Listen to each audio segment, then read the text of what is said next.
मैं इधर राज मोहब्बत करता है। मेरे पिता का नाम सूरज तेजासर से, मैं लगा भाई का बिहारी है। बड़े भाई का नाम अमृत आल्हा है। मेरा नाम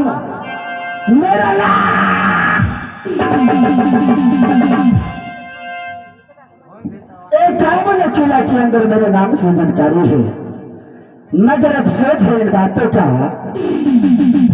जब से दोस्त व्यापारी देवनंदन के साथ हुआ, हर हमेशा साथ ही साथ रहा करते थे। एक सुबह की बात है भैया, हमसे बोला कि दोस्त मैं पारी जाऊंगा तो जरूरी काम से।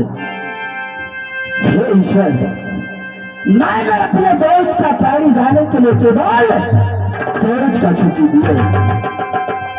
आज पारी का दरमियान दोस्त आ गया है, लगभग 7 रोज हो रहा है।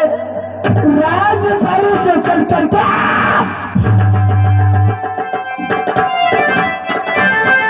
कौन से हाथ हटा गया पारी के अंदर। मेरे दोस्त, सभी कोई दुनिया वाले छत्री या पारी के अंदर आंख दिखाए हैं। यह हृदय सिंह का खबर क्यों नहीं भेजा, क्यों नहीं भेजा?